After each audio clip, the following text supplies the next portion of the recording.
Hi dear students, welcome to school.com English classes. We are going to study Keeping Quiet and this is the third poem from Flamingo of class 12th। और इसमें हम पहले जो है about the poet समझ लेते हैं। Pablo नेरूडा जो है एक बहुत ही फेमस पोएट है। इनका जो जन्म 1904 और 1973 तक रहे थे। Is the pen name of Neftali Ricardo Reyes Basoalto who was born in the town of Parral in Chile. तो ये चिली के हैं, कहाँ के? चिली के रहने वाले। Neruda's poems are full of easily understood images. इनकी जो पोएम्स हुआ करती हैं वो इजीली अंडरस्टूड इमेजेस से भरी हुई हुआ करती हैं, मतलब आसानी से समझी जा सकती हैं। जो जिस इमेज को ये प्रयोग किया करते हैं, जिस चीज़ को ये लिया करते हैं, जिस टॉपिक को, which make them no less beautiful. अब क्या है, इतनी आसानी से लिखा करते हैं, इसकी वजह से ये जो है और ज़्यादा खूबसूरत लगती हैं। ऐसा नहीं है कि इसकी खूबसूरती में ज़रा भी कमी आती हो। He won the Nobel prize for literature in the year 1971। इन्होंने जो है नोबल प्राइज़ भी जीता लिटरेचर में, सन 1971 में इन्हें मिला था। In this poem Neruda talks about the necessity of quiet introspection. ये किसके बारे में बात करते हैं यहाँ पर? जो हम अपने अंदर बहुत सारी ऐसी चीज़ें हैं जिनका हमें पता नहीं होता है, हम भागते दौड़ते रहते हैं, खुद के बारे में नहीं समझ पाते हैं कि हम कौन हैं, क्या हैं और हमें क्या चाहिए। अगर हम खुद को थोड़ा सा समझना शुरू कर दें तो फिर बहुत सारी समस्याएं हमारी ऑटोमेटिक ख़त्म हो जाएं। इस टॉपिक के ऊपर जो है नेरूडा बता रहे हैं कि talks about the necessity of quiet introspection. हमें अपने खुद के अंदर झांकने की और झांक कर देखने की कितनी आवश्यकता है, ये चीज़ को वो समझाने की कोशिश कर रहे हैं। And creating a feeling of mutual understanding. और जब हम अपने आप को झांक कर देखते हैं, अपने आप को खुद को समझने की कोशिश करते हैं, तो हमारे अंदर एक चीज़ और भी जनरेट हुआ करती है, एक चीज़ और भी डेवलप होती है, और वो क्या होती है? म्यूचुअल अंडरस्टैंडिंग, आपसी समझ अमंग ह्यूमन बींग्स। किसके? केवल हमारे अंदर नहीं, मतलब ह्यूमन बींग्स, हम सब लोगों के अंदर, है ना, जितने भी हैं। अगर हम खुद को समझेंगे तभी तो हम एक आपसी समझ विकसित कर पाएंगे। क्या है कि जब भी कोई भी इस सोसाइटी में कहीं पे भी कुछ एक ऐसा क्राइम किया करता है जो कि एकदम अलग सा लगता है आपको, बहुत ही ज़्यादा, आप सोचने में मजबूर हो जाते हो कि क्या कोई इंसान भी ऐसा कर सकता है। तो वो इंसान किस सिचुएशन में हुआ करता है? वो इंसान वाली फीलिंग्स तो अपने अंदर रखता ही नहीं है, वो सिंगल माइंडेड हो चुका होता है पूरी तरीके से, और दुनिया की सारी चीज़ें वो भूल चुका होता है। केवल और केवल एक ही चीज़ के बारे में सोच रहा होता है, सब कुछ उसने त्याग दिया होता है। और उसकी जो क्वालिटी होती है इंट्रोस्पेक्शन, इंट्रोस्पेक्शन का मतलब होता है खुद के अंदर झांक कर देखना, अपने गिरेबान में झांकना। तो वो क्वालिटी उसके अंदर से पूरी तरीके से जाती रहती है। That's why he commits so dirty so brutal crime. तो इसकी वजह से उसके हाथों से उसके द्वारा इतने बुरे क्राइम्स हुआ करते हैं। और आजकल आप देख पा रहे होगे इस तरीके की सिचुएशंस हमारी कंट्री में, हमारी जो वर्ल्ड है उसमें बड़ी आसानी से ये सब कुछ देखने को मिल जाया करता है। बिकॉज इंसान आजकल भागदौड़ में लगा हुआ है, इंसान को सब कुछ चाहिए, शांति बहुत ज़्यादा चाहिए, सब कुछ जो कुछ भी कर रहा है वो शांति के लिए कर रहा है। लेकिन क्या होता है कि शांति ही जो है उसे नहीं मिल पा रही है, उसको पीस जो है वो नहीं मिल पा रही है। ये घर में जो झाड़ू पोंछा वाली शांति की बात नहीं कर रहे हैं, जो पीस है, पीस ऑफ माइंड है, वो उसे नहीं मिल रही है। Creating feel of mutual understanding, और वो हमेशा ये चाहता है कि हम मिलजुल कर रहें, सभी लोग हमें पसंद करें, सभी लोग हमसे प्रेम करें। लेकिन क्या है कि खुद सभी से बहुत ज़्यादा हेट करना शुरू कर देता है। तो ऐसा इंसान किस तरीके से दूसरे लोगों को अट्रैक्ट कर सकता है? मान लो अगर किसी से भी आप हेट करोगे, किसी को भी आप हेटर से देखोगे, तो उस इंसान से आप आशा करो कि वो हमें सम्मान दे, उस इंसान से आप आशा करो कि वो हमारे लिए बहुत कुछ अच्छा करे। Is it possible? Not at all. तो ऐसा तो बिल्कुल हो ही नहीं सकता कि अगर आपको कुछ भी चाहिए होगा तो उसके एवज़ में आपको कुछ अच्छा देना पड़ेगा। भाई बिना कुछ दिए कुछ तो मिलने वाला होता नहीं है। तो दूसरे को अगर आप सम्मान दोगे तो खुद को भी सम्मान मिलेगा। तो ये सारी जो फीलिंग्स हैं वो कहाँ से क्रिएट होती है? इंट्रोस्पेक्शन से। पहले तो खुद के बारे में सोचिए ना, आप खुद देखिए कि आप हो कैसे, है ना। अगर आप अच्छे हो तो दुनिया आपके लिए अच्छी होने वाली है ना। क्योंकि जो भी चीज़ें देखोगे आप, उनमें कहीं ना कहीं आप कुछ अच्छा खोजोगे। और अगर आप खुद भी अच्छे नहीं हो, आपके माइंड में ही गंदगी भरी हुई है, जहाँ पर भी आप देखते हो कुछ ना कुछ गंदी चीज़ें आप फाइंड आउट कर लिया करते हो, कुछ ना कुछ गलत ही आपको दिखा करता है, तो दुनिया जो है दुख दर्द परेशानियों से भर जाएगी धीरे धीरे। तो नेगेटिव माइंड है, बहुत सारी नेगेटिव चीज़ों को अट्रैक्ट कर लिया करता है। पॉजिटिव माइंड है तो पॉजिटिविटी को अट्रैक्ट किया करता है। तो ये जो है हमारे खुद के माइंड के ऊपर डिपेंड किया करता है। First of all we should introspect ourselves. हमें खुद के बारे में समझना चाहिए कि हम क्या हैं, हम कैसे हैं, किस तरीके की विचारधारा है हमारी, किस तरीके की सोच है, किस तरीके के एक्शंस है हमारे। अगर हम इन सारी चीज़ों का ख्याल रखते हैं, इन सारी चीज़ों की तरफ थोड़ा सा भी ध्यान रखते हैं, तो हमारे जो एक्शंस हैं वो हमारे एक्शंस हमें अच्छा बनाएंगे। हम पूरे दिन मूवीज़ देखते हैं, हम पूरे दिन टाइम स्पेंड किया करते हैं सोशल मीडियाज़ पे, हम पूरे दिन टाइम स्पेंड किया करते हैं लोगों से चैटिंग में, और बाद में हम एक्सपेक्ट किया करते हैं कि हमारे जो नंबर्स हैं वो बहुत अच्छे आने वाले हैं, है ना। टेस्ट वगैरह होगा उसमें हम बहुत अच्छे से परफॉर्म करेंगे। Can it be possible? Never at all, है ना। कभी भी, बिल्कुल भी ऐसा संभव नहीं हो सकता कि आप खूब मौज मस्ती करें और आप बहुत अच्छे से परफॉर्म भी करें। दोनों चीज़ें अपोजिट हैं, एकदम अपोजिट एक्सपेक्ट कर रहे हैं आप। तो इंट्रोस्पेक्ट कीजिए, अभी सोचिए कि आप क्या कर रहे हैं, और अगर आप जिस डायरेक्शन में जा रहे हो, जिस तरीके के काम कर रहे हो, तो वो किस तरीके के परिणाम लेकर आने वाले हैं आपके सामने। ये अगर आप समझ गए तो आप बहुत अच्छी तरीके से अपने आप को इम्प्रूव कर पाओगे और सही डायरेक्शन में अपने आप को लेकर भी जा पाओगे। तो यही होता है इंट्रोस्पेक्शन। बहुत बार ऐसा होता है कि इंसान किसी एक डायरेक्शन में बढ़ता ही चला जाता है, क्राइम के वर्ल्ड में आगे बढ़ना शुरू कर देता है, और कभी कभार भाग दौड़ की दुनिया में आगे निकलने की जो रेस है ना, इसमें हमेशा फिर क्या है कि पहले तो हम जो भी लीगल मैनर हुआ करते हैं, जो भी सही तरीके होते हैं, उन्हें अपनाते हैं। लेकिन जब उन्हें अपनाकर हम किसी भी कारण बस आगे नहीं जा पाते, कारण क्या होता है कि कहीं ना कहीं कुछ हमने ही गलतियाँ की होती हैं। हमें जब पढ़ना चाहिए था तब हम पढ़ नहीं रहे होते हैं, जब भी हमें एक्सरसाइज करनी चाहिए थी तब हम एक्सरसाइज नहीं कर रहे होते हैं, तब जब हमें सो जाना चाहिए था तब हम जाग रहे होते हैं, तो जिसकी वजह से हमारा माइंड अच्छे से काम नहीं कर पाता है, और फिर इन्हीं गलतियों की वजह से हम अनसक्सेस हो जाते हैं। और अनसक्सेस होने के बाद फिर जब हमें लगता है कि हम तो बहुत लोगों से पीछे छूट गए हैं, तो फिर हम गलत तरीक़ों का प्रयोग करके आगे निकलने की कोशिश किया करते हैं। और जब हम गलत तरीक़ों को प्रयोग कर रहे होते हैं, उस टाइम पे अगर हम पकड़े जाते हैं, तो फिर हमारी जो अंतरात्मा है वो भी कहीं ना कहीं उस गलती की वजह से लोगों के सामने झकझोर दी जाती है, और फिर जो है धीरे धीरे हम और ज़्यादा बुरे बनते चले जाते हैं। लेकिन कहीं ना कहीं आपने ये नहीं देखा, खुद को इंट्रोस्पेक्ट नहीं किया कि ये जितनी भी सारी चीज़ें हुई आपके साथ, उसका कारण खुद ही तो नहीं थे आप। क्योंकि आपने तब जब आपको सब कुछ सही करना चाहिए था, आपने नहीं किया। आपको टाइम देना चाहिए था स्टडी में, आपने टाइम दिया सोशल मीडिया पे फ्रेंड्स के साथ, है ना। उस छोटी सी एक गलती की वजह से धीरे धीरे आप एक गलती की दलदल में जाते चले गए, और आज एक ऐसी सिचुएशन में फंस गए हो जिसमें से आप बाहर नहीं निकल पा रहे हो। तो ये क्या है, आपको वहाँ पे इंट्रोस्पेक्ट करके देखना चाहिए। चलिए, अगर आपने किसी भी एक रेस को नहीं जीत पाया, तो उससे कि आपकी लाइफ थोड़ी ख़त्म होने वाली है। अरे दूसरी रेस की शुरुआत कर दीजिए ना। कोई व्यक्ति अगर एक में आगे निकल गया है तो उसे उसी में आगे चले जाने दीजिए। आप कोई नए रास्ते को पकड़ लीजिए, उस रास्ते में थोड़े ही आगे जाएगा वो, उस रास्ते में तो आप ही आगे जाने वाले हो। अगर पढ़ाई के क्षेत्र में निकल गया तो और भी बहुत सारी दुनिया में चीज़ें करने के लिए। आप खुद को इंट्रोस्पेक्ट कीजिए, खुद के गिरेबान में झांक के देखिए कि आप द बेस्ट किस में कर सकते हो। जिसमें भी आप द बेस्ट कर सकते हो उसमें आगे निकलिए, और उसमें कोई भी काम की शुरुआत पहले कदम से ही होती है। धीरे धीरे अगर आप चलना शुरू करोगे तो ज़रूरी मंजिल तक पहुंच जाओगे, बशर्ते जिस तरीके से आप पहली मंजिल को भटक कर खो दिए थे, इसमें दोबारा नहीं भटकना है। आपको लगातार चलते रहना है और अपनी मंजिल को पाना है।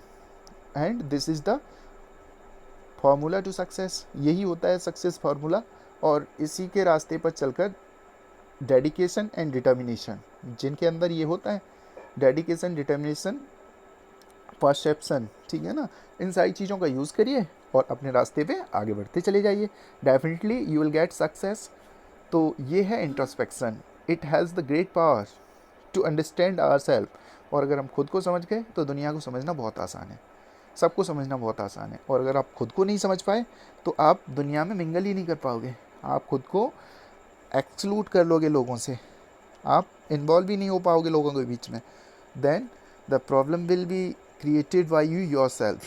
तो before you read, what does the title of the poem suggest to you? आपको कुछ ना कुछ तो सजेस्ट कर ही रहा होगा इस पोएम का टाइटल।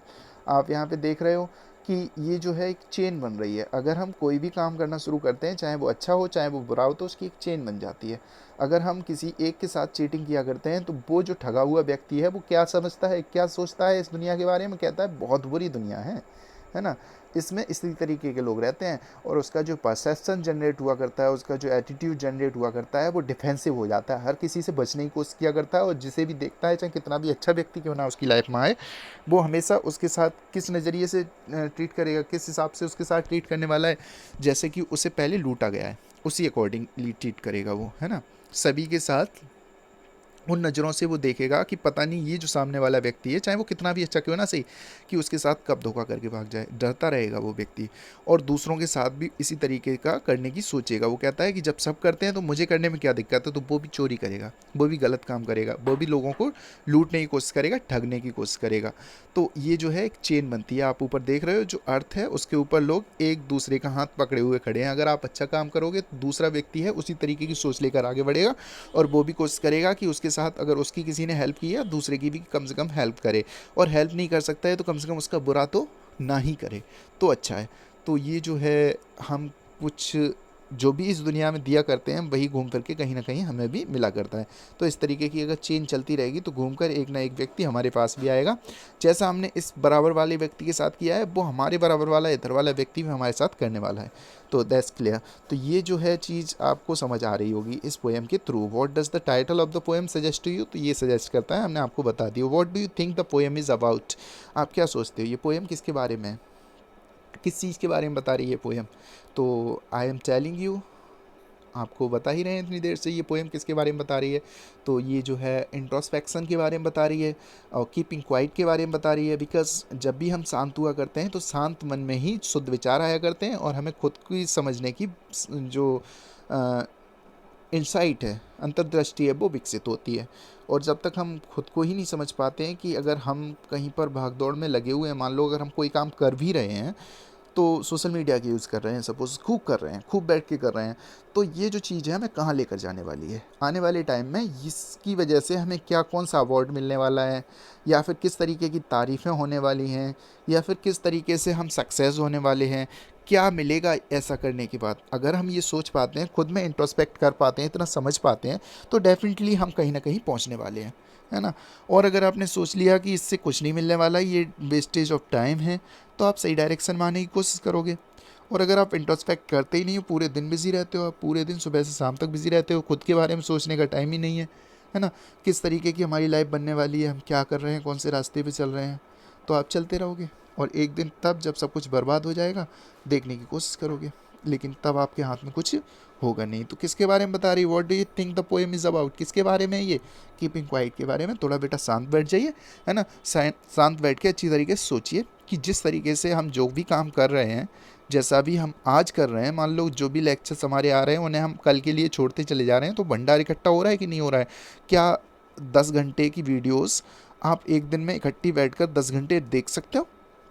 और फिर अगर चलो आपने जैसे तैसे मार तोड़ के देख भी ली निकाल के तेज करके, तो फिर क्या आप उनका सारा का सारा सॉल्यूशन जो भी क्वेश्चन आंसर है वो कर सकते हो। 10 घंटे का अगर देखा है आपने, स्टडी किया है, तो उसके लिए 15 घंटे चाहिए, 25 घंटे तो होते नहीं है ना।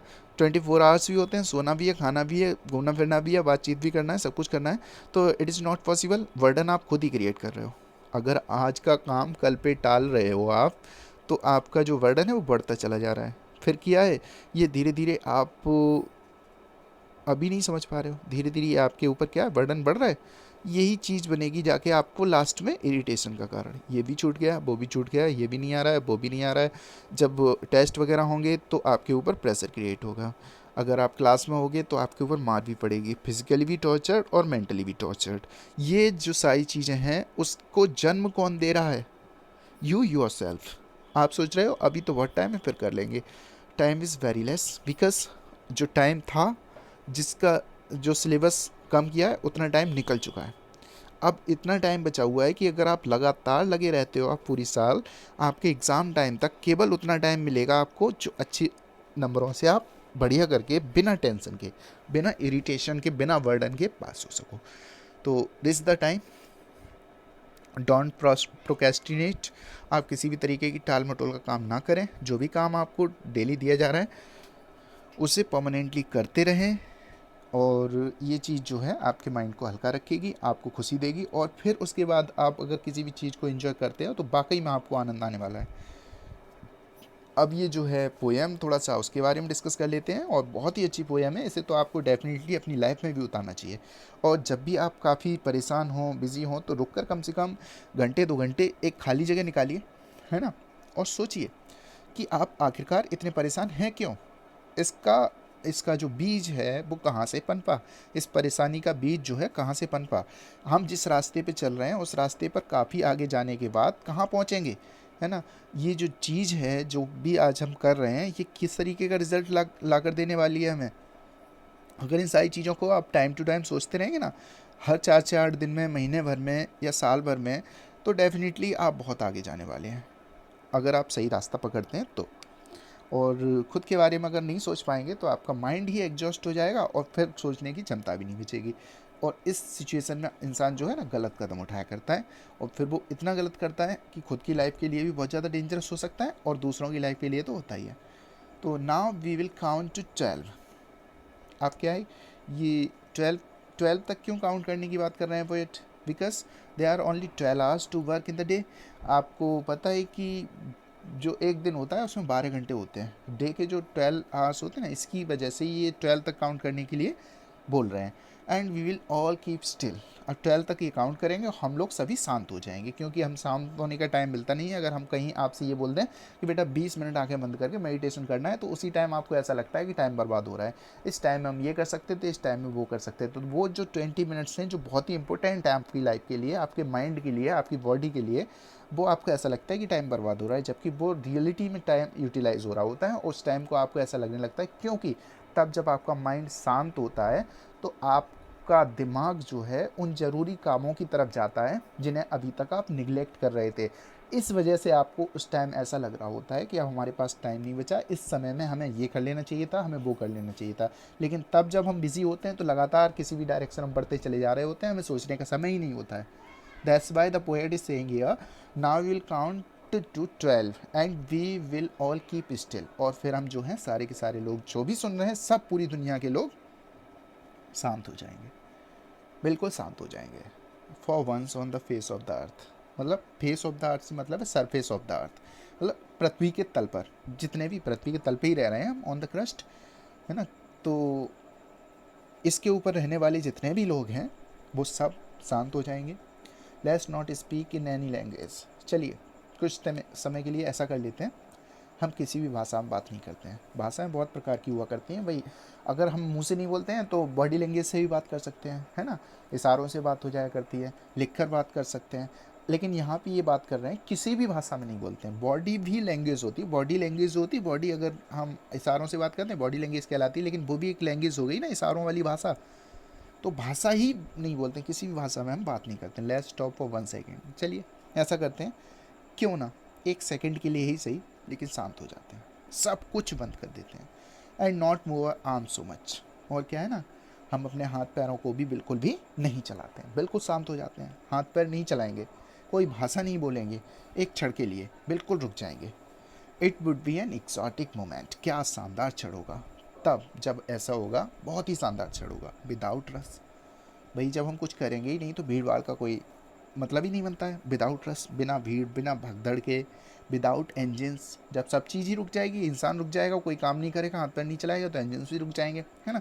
Without engines we would all be together in a sudden strangeness. बड़ा अद्भुत क्षण होगा ये, बहुत ही स्ट्रेंजनेस, एकदम चारों तरफ अद्भुत क्षण आ जाएगा।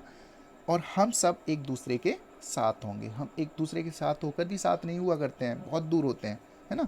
हम लोगों में करीबियाँ की बहुत ज़्यादा कमी रहती है। तो is all for today, we'll understand it better in our next lecture. This is the first lecture, complete it.